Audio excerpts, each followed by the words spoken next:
সকলকে অনেক শুভেচ্ছা।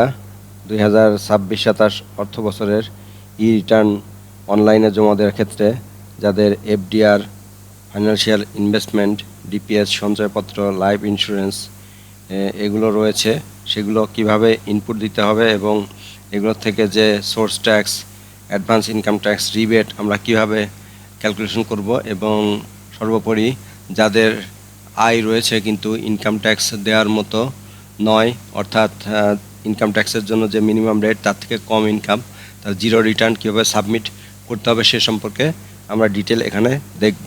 তো প্রথমে আমি যে কোনো একটা ব্রাউজার ওপেন করে সেখানে ই-ট্যাক্স nbr.gov.bd এটা যদি আমি ক্লিক করে যে ই রিটার্ন আছে, আমরা ই রিটার্নটাতে ক্লিক করলাম। এখানে যেহেতু আমাদের রেজিস্টার করা সেহেতু আই এম অলরেডি রেজিস্টার্ড এটা সিলেক্ট করলাম। এখানে আমাদের ট্যাক্স পেয়ার্স আইডেন্টিফিকেশন নাম্বার এবং পাসওয়ার্ড দিয়ে এটা আমরা সাইন ইন করব। তো আমরা এখানে এই নাম্বারটা এবার দিব।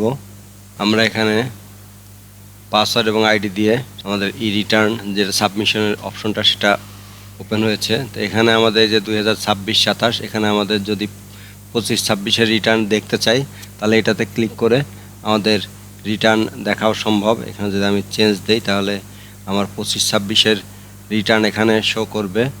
আর যদি আমাদের এ বছরের রিটার্ন, এই যে রেগুলার ই রিটার্ন, এটা কিন্তু অলরেডি সাবমিটেড দেখাচ্ছে। তার মানে এখান থেকে ট্যাক্স রেকর্ড, এই যে রিটার্ন, এখান থেকে আমি পূর্বের বছরের রিটার্ন কিন্তু আমি এখানে ডিটেল দেখতে পারবো।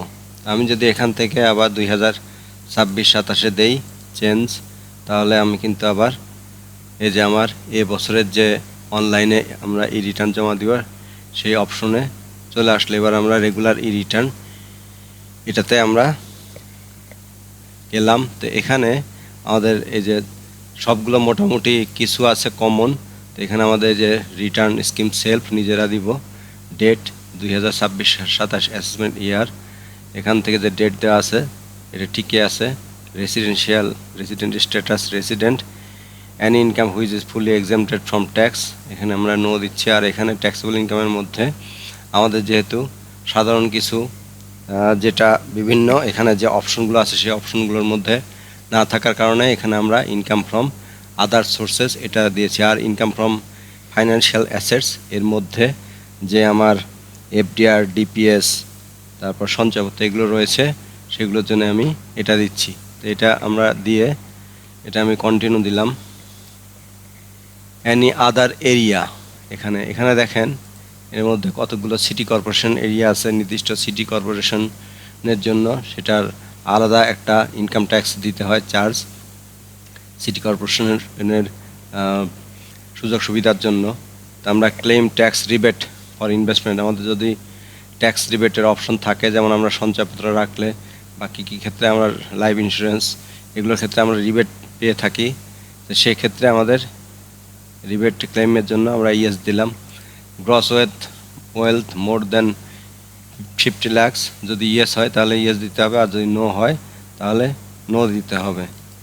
আমরা যে নো দিলাম, ইয়েস দিলে পরে আমাদের এই যে একটা অপশন এখানে দেখছেন যে নো দিলে আমাদের এই অপশনটা থাকছে may not be mandatory, still want to submit, এটা ইয়েস এটা আসছে। আর যদি গ্রস ওয়েলথ 50%-এর বেশি দেয় তাহলে সেই অপশনটা আসছে না।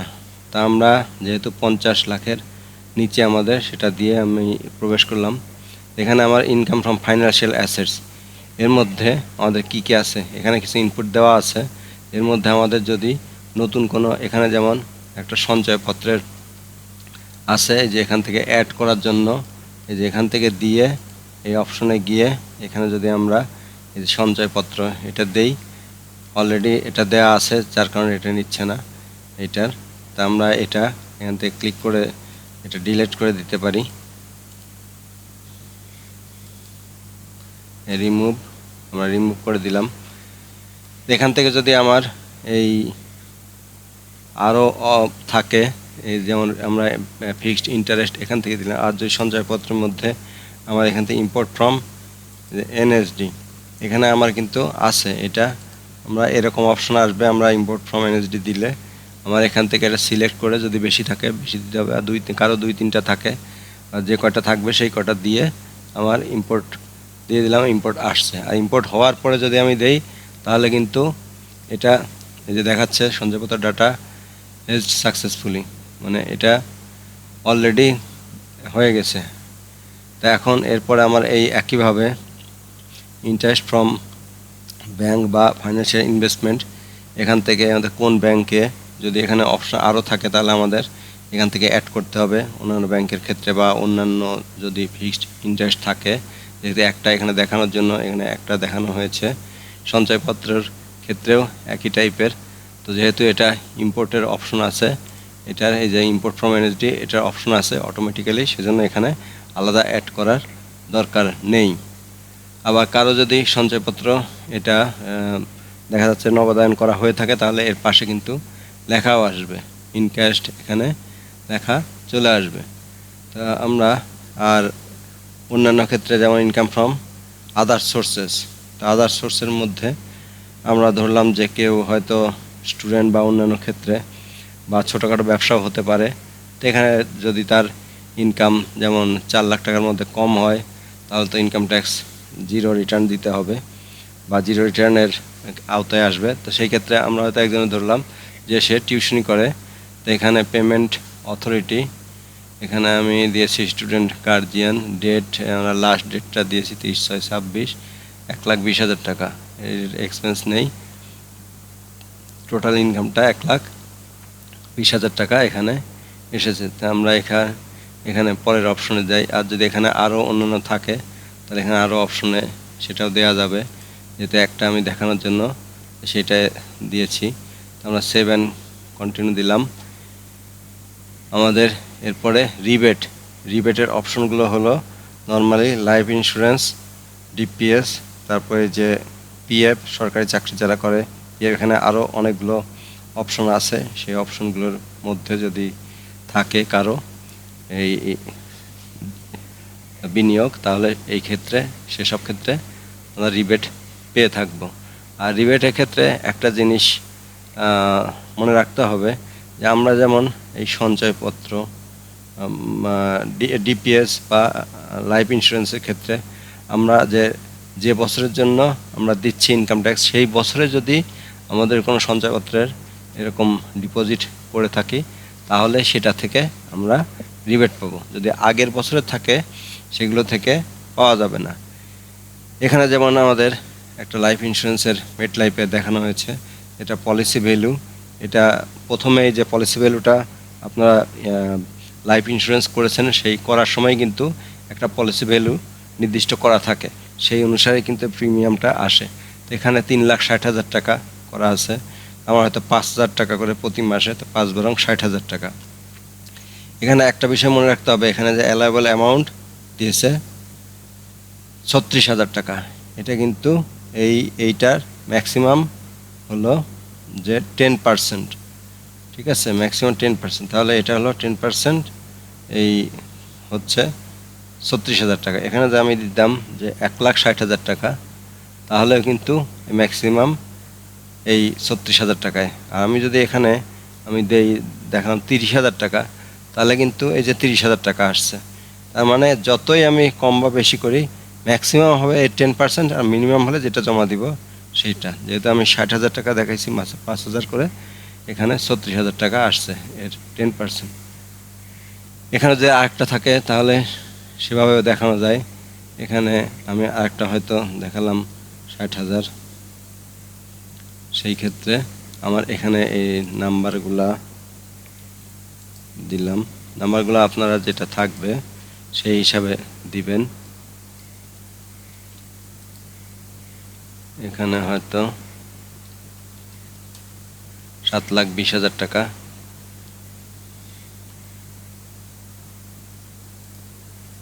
7,20,000 টাকা। তো এখানেও কিন্তু আমার এই যে এর 10% হলো 72,000 টাকা, কিন্তু আমি ম্যাক্সিমাম দিয়েছি 60,000 টাকা। এখানে যদি আমি 80,000 দিতাম তাহলে কিন্তু এই যে 72,000, তার মানে এর 10% ম্যাক্সিমাম। আর যদি কম দিলে পরে এটা কমই আসবে। এভাবে যদি লাইফ ইন্স্যুরেন্সের পলিসি বা প্রিমিয়াম যদি আপনার 2-3টা থাকে সেটাও এখানে অ্যাড করা যেতে পারে। তো এটা আমরা একটা দেখিয়েছি, এটা রাখলাম। আর এটা ডিপিএসটা এখানে কোন ব্যাংকে করা আছে সেই ব্যাংকে আমরা এখান থেকে সিলেক্ট করলাম, এখান থেকে করা আছে কৃষি ব্যাংকে।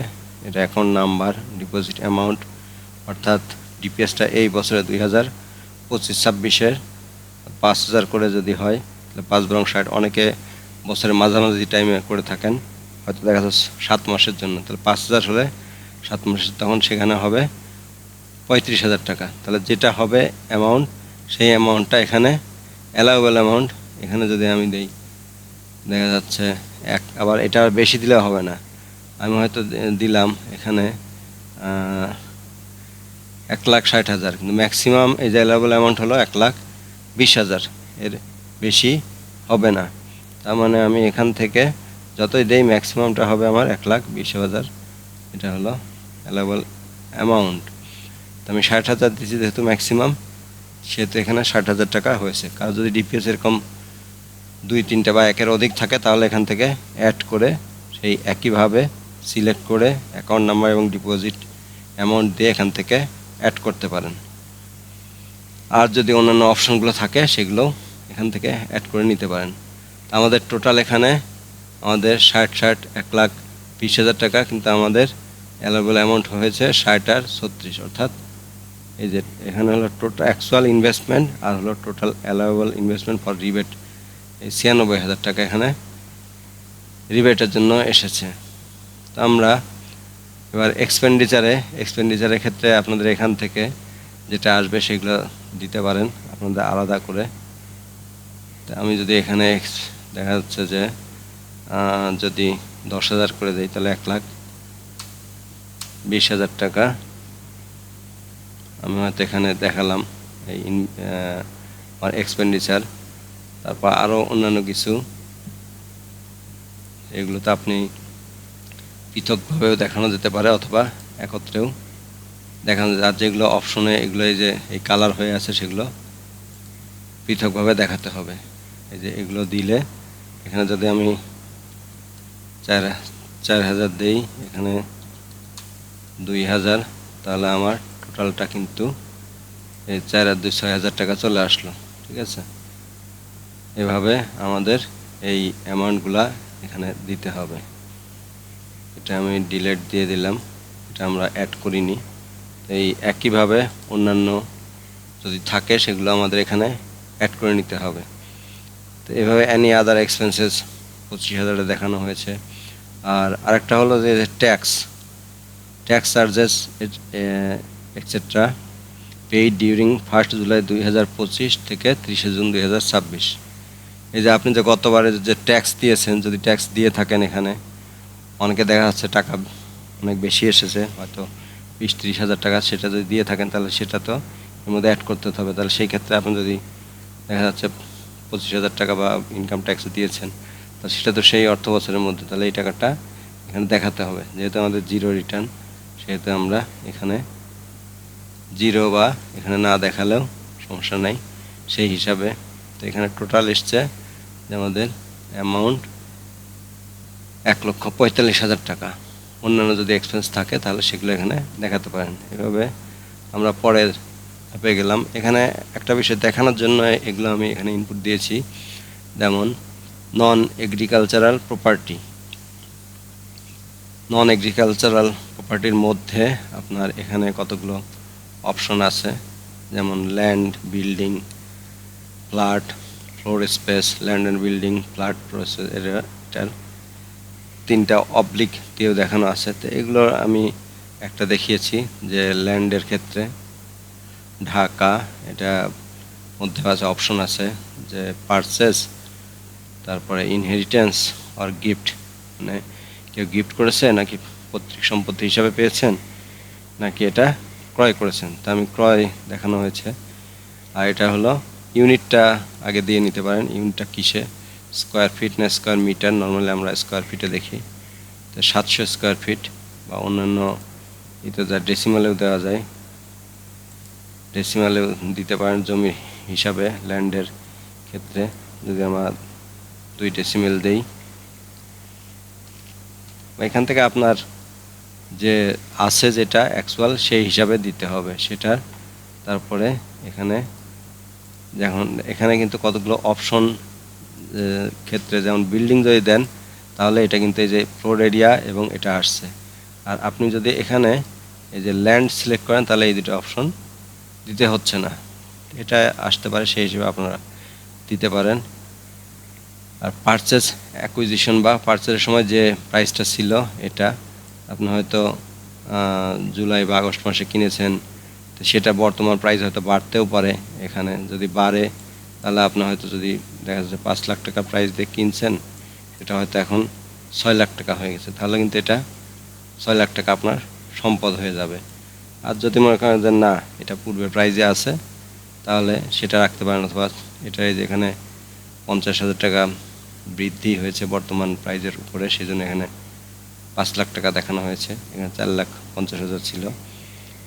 আর আরেকটা হলো যেমন অ্যাডভান্সের ক্ষেত্রে, যেমন এখানে advance made for non agricultural property, যেমন এখানে দেখানো হচ্ছে ল্যান্ড ডেভেলপমেন্ট, এখানে কোন অপশন এটা দেওয়ার জন্য।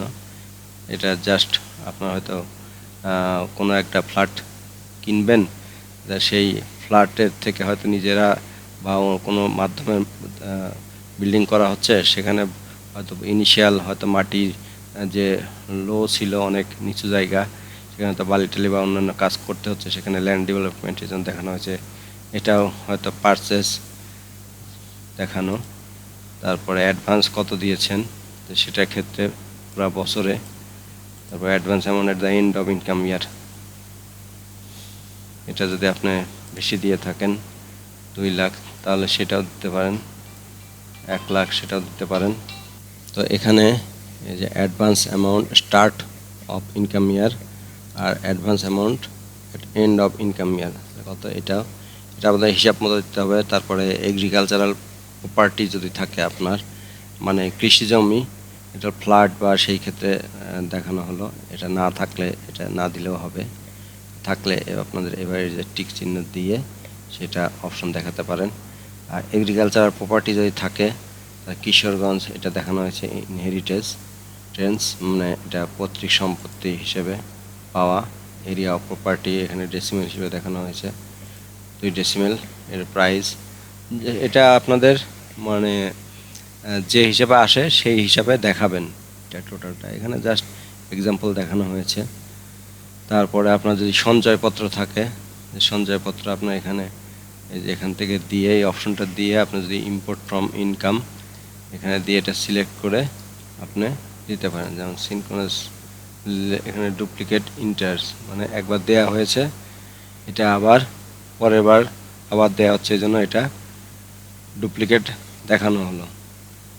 আর এখান থেকে আমরা যেহেতু পরে যে সঞ্চয়পত্রের ক্ষেত্রে এগুলো আবার অ্যাডভান্স ইনকাম ট্যাক্স যা সোর্স ট্যাক্স কাটা হয়েছে সেগুলো অ্যাডজাস্ট করার সময় প্রয়োজন হবে, সেই ক্ষেত্রে কিন্তু এখানে এই অপশনগুলো যেটা আছে এই ইম্পোর্ট ফ্রম ইনকামে দেখানো হয়েছে সেই হিসাবে এখানে এসছে।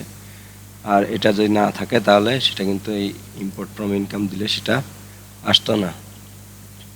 যেমন এই যে এখানে দেখানো হয়েছে রেজিস্ট্রেশন নাম্বার 2023-এ, সেই হিসাবে 8 লাখ টাকা এখানে সিলেক্ট করে আমরা দেওয়ার পরে দেখলাম যে রেজিস্ট্রেশন নাম্বার মানে যে হিসাবে ছিল সেটা আছে, সেটা আরেকটা এসছে।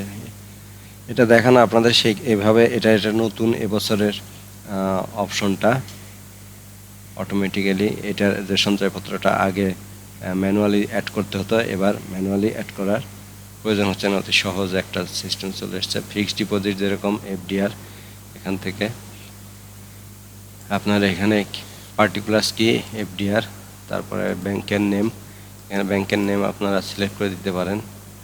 সোনালী ব্যাংক দেখা যাচ্ছে অ্যাকাউন্ট নাম্বার, ব্যালেন্স অ্যামাউন্ট মানে কত আছে আপনাদের এফডিআরের। অনেক সময় দেখা যায় যে এটার ইন্টারেস্ট কত থাকে সেটা ব্যাংক থেকে নিয়ে এসে এটা দেখানোই ভালো। আর এটা যদি ব্যাংক থেকে নিয়ে আসেন, যেহেতু এর আগে দেখানো আছে এফডিআর, এটা আমরা সিনক্রোনাস ভ্যালু দিয়ে দিলাম। এটাও কিন্তু দেখানো আছে একবার, যেহেতু এই যেটা দেওয়া আছে, আমি যদি এটা ডিলিট করে দেই তাহলে এবার দিলাম, এবার দিয়ে এখানে কিন্তু নাই। এখন আমি ইম্পোর্ট ফ্রম দিলাম, এটা সিলেক্ট করে দিলাম, এটা এই যে চলে আসলো। আমার এখানে যদি আমি ইনকামে ওখানে দেই এই, তাহলে এটা কিন্তু অটোমেটিক্যালি চলে আসবে, যেগুলোতে ইম্পোর্ট ফ্রম ইনকাম থাকবে। আর যদি ওখানে না থাকে তাহলে কিন্তু আসবে না। তারপরে গোল্ড, আপনার গোল্ড যদি মোটর কার থাকে, আপনি মোটর কারের এখানে রেজিস্ট্রেশন নাম্বার যেটা যদি ক্রয় করে থাকেন তাহলে সেটা দিতে পারেন। এখানে হলো টাইপ অ্যান্ড পার্টিকুলার, কি মোটরসাইকেল না কার অথবা অন্যান্য গাড়ি, সেটা থাকলে পরে এখানে দিতে পারেন। তারপরে এখান থেকে টাইপ অফ অ্যাকুইজিশন ক্রয় নাকি গিফট, ইঞ্জিন ক্যাপাসিটি, তারপরে এটা ইউনিট সিসি না কিলোওয়াট। অনেক সময় দেখা যায় গাড়ির 1000 সিসি বা 2500 2000 এগুলো বিভিন্ন থাকে মোটরসাইকেলের ক্ষেত্রে, যেমন 100 150 সেসব ক্ষেত্রে। আর এটা অ্যামাউন্টটা এখানে দিতে পারেন, যেহেতু এটা নাই আমরা এটা বাদ দিলাম। ফার্নিচারের ক্ষেত্রেও আপনি একইভাবে এখানে কোয়ান্টিটি এগুলো দিতে পারেন। আরেকটা ক্ষেত্রে আপনাদের সবসময় মনে রাখতে হবে, এটা দেওয়ার পর আপনি ইম্পোর্ট অ্যান্ড অটোফিল এই অপশনটা ইউজ করবেন। ইম্পোর্ট অ্যান্ড অটোফিল দেওয়ার সুবিধা কি, আপনার পূর্বের বছর যা দেখিয়েছেন এখানে সব অটোমেটিক্যালি চলে আসবে। তো সেগুলো চলে আসলে পরে তার উপর ডিপেন্ড করে আপনি এ বছরে কি কম বেশি সেটার উপর ব্যালেন্স করে আপনি ইনপুটগুলো দেওয়া অনেক সহজতর হবে এখানে।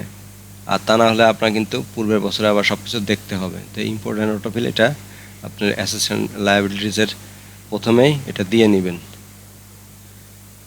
আর এখানে যে ফার্নিচারের ক্ষেত্রে এটা কিছু কিছু দেখা যায় যে মোটর কার বা ফার্নিচার যদি আপনার আগে ক্রয় থাকে, এগুলো ডেপ্রিসিয়েশন থাকে, অর্থাৎ আপনি মোটরসাইকেল বা একটা জিনিস, একটা খাট বা একটা ফার্নিচার কিনেছেন, সেটা দেখা যাচ্ছে আপনি হয়তো 5 বছর আগে কিনেছেন, 5 বছর আগে কিনলেন 50,000 টাকা দিয়ে। তা এখন আপনি সেটা যদি বিক্রি করতে যান তাহলে তো আর 50,000 পাওয়া যাবে না, সেটা হয়তো 20,000 বা 25,000 টাকায় পাওয়া যাবে সে পুরাতন জিনিস। তাহলে এখানে আপনার ভ্যালুটা কিন্তু কমতেও পারে, আপনি কম দেখাতে পারেন ভ্যালু। আগেরবার হয়তো দেখিয়েছেন 40,000, তাহলে এবছর আরও পুরাতন হয়েছে, সেই ক্ষেত্রে এবছর হয়তো আপনি 35,000 দেখাতে পারেন, বা আপনার হিসাবে যে প্রাইসটা হতে পারে সেটা দেখানো যায়। আবার যেমন গোল্ডের ক্ষেত্রে দেখা যায় দাম বেড়ে যাচ্ছে, তা আপনি যদি গোল্ড আগে থাকে তাহলে সেই ক্ষেত্রে আপনি গোল্ড প্রাইজের ক্ষেত্রে এখানে কিন্তু যেমন দাম বাড়িয়েও দিতে পারেন। আপনার যদি এখানে পূর্বে কেনা থাকে যে 1 লাখ টাকা ভরি, তো এখন হয়তো ভরি 2 লাখের উপরে চলে গিয়েছে, তো আপনি সেই হিসাবে কিন্তু এখানে দামটা বসাতে পারেন। এটা হলো আপনার অ্যাসেটস, তার মানে আপনার যত সম্পত্তি আছে সেই সম্পত্তিগুলোর বর্তমান মূল্য, ঠিক আছে। গতবার ছিল হয়তো কম, তো এবার হয়তো বেশি হয়েছে বা দাম বেড়েছে, এটা আবার অ্যাডজাস্টেরও প্রয়োজন হয়।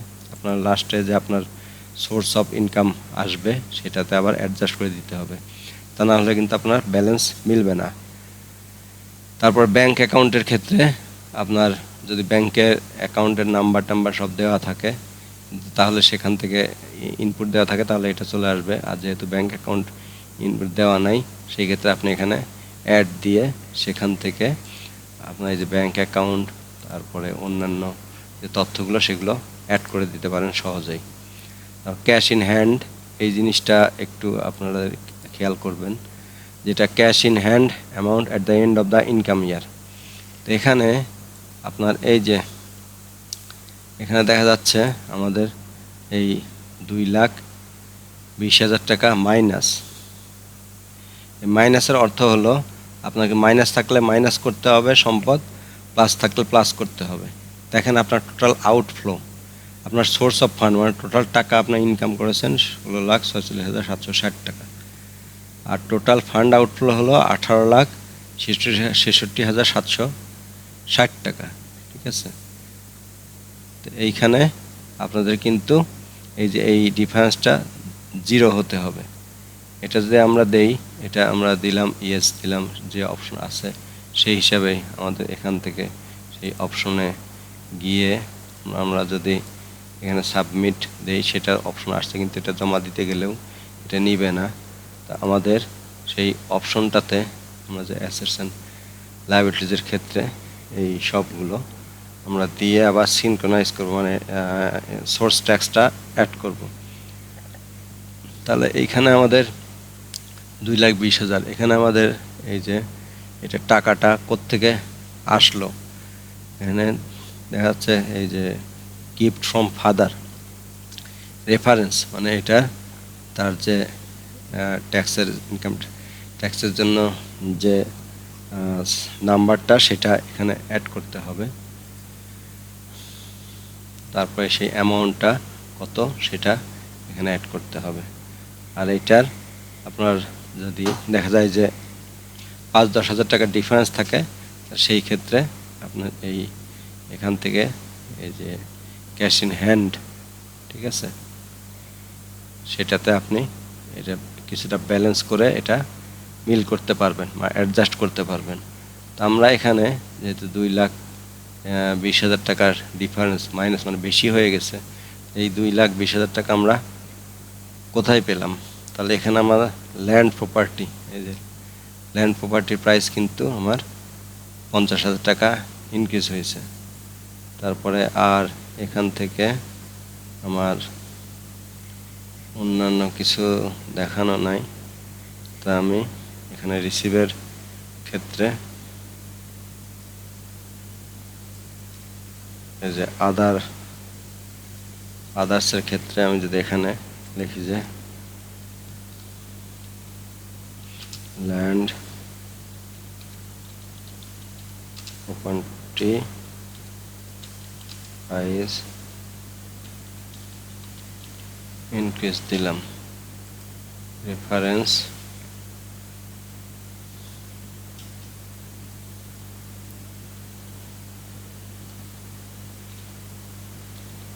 মার্কেট প্রাইস ইনক্রিজ দিলাম, অ্যামাউন্ট হাতে এখানে আমি 50,000, 5 লাখ হয়ে গেছে, 50,000 দিলাম। তাহলে এখান থেকে আমার কিন্তু দেখেন 2,20,000 ছিল, এখন 1,70,000 টাকা হলো এখান থেকে। তা আমি অন্যান্য এখানে দেখানো হয়েছে যে টাকাগুলো আমি কোত্থেকে পেয়েছি, তা আমার এখানে জাস্ট দেখানো হয়েছে, অনেকগুলো দেখানো হয়েছে, দেখা যাচ্ছে ডিফারেন্সটা 1,70,000 টাকা। আমি হয়তো এখানে গিফট ফ্রম ফাদার আছে, আমি এখানে আরেকটু বাড়িয়ে দেই, 15,50,000 আমি করে দিলাম, 15,50,000 টাকা। তাহলে এখানে আমার ডিফারেন্সটা কত? 20,000। আমি এখানে এই যে ক্যাশ ইন হ্যান্ড এখান থেকে 1,50,000 দেখিয়েছি, আমি এখানে হয়তো আমি দেখালাম 16 লাখ দেখালাম। এখান থেকে আমার ক্যাশ ইন হ্যান্ড হয়তো দেখালাম 49,000, তাহলে আমার ডিফারেন্সটা কি হলো? 1,30,000, ঠিক আছে, 1,30,000। এটা জাস্ট বাস্তবতার আলোকে দিতে হবে, সেই জন্য এখানে বোঝানোর জন্য। তা আমি এখানে যদি 16,50,000 দেই, তাহলে আমার এখানে যে 1,80,000 টাকা বেশি হয়ে গিয়েছে, ঠিক আছে, প্লাস মানে আমার কিন্তু বেশি, তারপরে আমার এখানে কমাতে হবে, ঠিক আছে। কমানোর ক্ষেত্রে আমি এখন এখানে 15,50,000 করলাম ফাদারের থেকে, তাহলে এখানে 80,000। আমি যদি হয়তো ফাদারের কাছ থেকে 15 লাখ টাকা নিয়েছি, তাহলে আমার 30,000 টাকা বেশি, এই 30,000 টাকা বেশি তাহলে আমার অ্যাড করতে হবে। তাহলে 30,000 টাকা আমার ক্যাশ ইন হ্যান্ড এখানে আছে 49,000 সাথে 30 যোগ করলে 79, তাহলে 79,300, ঠিক আছে। এটা দেখেন এই যে 0 হয়ে গিয়েছে। আমাদের লাস্টে যে কিছু সামান্য ডিফারেন্স থাকবে সেটা আমাদের ক্যাশ ইন হ্যান্ড এখানে 10-20,000 টাকা, এটা দেখা যাচ্ছে অনেক সময় হিসেবে থাকে না, সেই সব ক্ষেত্রে বা 5-10 টাকা বা 1-2 টাকার যে ডিফারেন্সটা থাকে সেটা ক্যাশ ইন হ্যান্ড দিয়ে এটা ব্যালেন্স করার প্রয়োজন হয়। আর ব্যাংকে যেটা, ব্যাংকের এখানে আপনি ব্যাংক যদি 2-3টা অ্যাকাউন্ট থাকে সেটা আপনি এখানে অ্যাড করে সেই অ্যাডগুলো সবগুলা করে দিলে এখানে সবগুলা অ্যাড হয়ে যাবে। এখান থেকে এগ্রিগেট অ্যামাউন্ট, এই যে এগ্রিগেট অ্যামাউন্ট 1,29,243, এটা আমরা যেটা এটা ডিলিট করে দিলাম, তাহলে এই টাকাটাই হলো এখানে দেখাচ্ছে টোটালটা। এই হিসাবে আমরা যে পরের অপশনে যাই, এই যে আমরা পরের এতে গেলাম, তো এখানে দেখাচ্ছে ইনকাম ফ্রম ফাইন্যান্সিয়াল অ্যাসেটস 1,26,760 টাকা। তার মানে আমাদের যে সঞ্চয়পত্র ছিল সেখান থেকে আমরা এই টাকাটা পেয়েছি। ইনকাম ফ্রম আদার সোর্স যে আমরা দেখাইছি টিউশন থেকে 1,20,000, সেই দুটা টোটাল যোগ হয়ে 2,46,760 টাকা দেখাচ্ছে। আর এখানে ট্যাক্স রিবেটের ক্ষেত্রে ইনভেস্টমেন্টের উপরে আমাদের যে সঞ্চয়পত্র ছিল এর উপরে, এবং লাইফ ইন্স্যুরেন্স যে দুইটা দেখিয়েছি, এই যে লাইফ ইন্স্যুরেন্স এবং সঞ্চয়পত্র, এটার 96,96,000 টাকা, এটার উপর হলো আমার রিবেট এসছে। তো আমরা এই ট্যাক্স পেমেন্টের অপশনে ছিলাম, এটা আমাদের রিবেট পেলাম। এবার আমরা সোর্স ট্যাক্স 12,676 টাকা, এটা টোটাল পেমেন্টের ক্ষেত্রে 12,676 প্রসিড অনলাইনের পরে আমরা আপডেট ট্যাক্স পেমেন্ট এটা দেই। এখান থেকে আমাদের যে ক্লেম সোর্স ট্যাক্স, অর্থাৎ যে ফাইন্যান্সিয়াল ইনভেস্টমেন্ট বা সঞ্চয়পত্র, এই দুটো থেকে যে আমরা যে দিয়েছি, সেই ক্ষেত্রে আমাদের এই যে এখান থেকে সিকোয়েন্স ফ্রম ইনকাম যে এটা দেওয়া ছিল 8,104 টাকা, এটা আমরা এটা দিলাম। এখানে ডুপ্লিকেট, তার মানে এটা আগেই দেওয়া আছে, এজন্য এটা দেখাচ্ছে। তারপরে এটার ক্ষেত্রেও একই সিকোয়েন্স ফ্রম ইনকাম, এই যে এটা দেওয়া আছে, এটা 4,572 টাকা, এটা যদি আমরা এখান থেকে দিয়ে, এটা আবার ডুপ্লিকেট এন্ট্রিজ, তার মানে এগুলো সবই আগে আমরা দিয়ে দেখিয়েছি।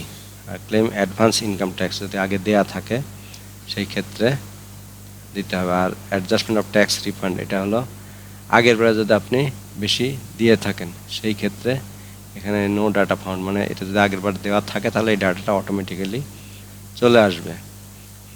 আর এখানে আমরা যে অন্যান্য তথ্যগুলো দেখলাম, আর লাস্টে এগুলো সব হয়ে গেলে আমরা গো টু রিটার্নে গেলাম।